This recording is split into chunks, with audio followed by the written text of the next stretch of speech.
2025 సంవత్సరానికి గాను నోబెల్ పురస్కారాలు ప్రకటించడం మొదలెట్టారు. ఈ సంవత్సరం Nobel prize in medicine or Nobel prize in physiology announce చేశారు. వీరిలో 2 అమెరికన్లు, ఒక జపాన్ శాస్త్రవేత్త ఉన్నారు. మొత్తం 3కి నోబెల్ ప్రైజ్ మెడిసిన్లో వచ్చిందనమాట.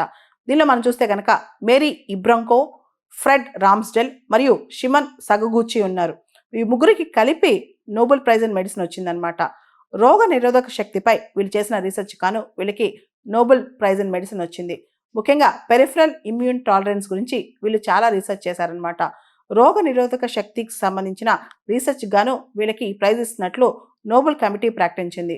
ఈ 3 శాస్త్రవేత్తలు పెరిఫరల్ ఇమ్యూన్ టాలరెన్స్ పై రీసెర్చ్ చేశారు.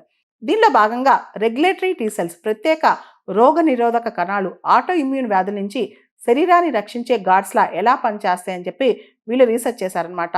రోగ నిరోధక వ్యవస్థ కాపులదారుగా వ్యవహరించే టీ సెల్స్లో కొన్ని అతిగా ప్రవర్తించకుండా నియంత్రిస్తున్నట్లు వీరు గుర్తించారు.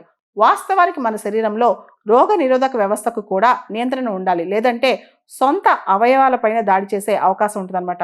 అయితే రెగ్యులేటరీ టీ సెల్స్ రోగ నిరోధక శక్తిని నియంత్రిస్తాయని వీరు ఆవిష్కరించారనమాట. వీళ్ళు దానిపైన రీసెర్చ్ చేశారు.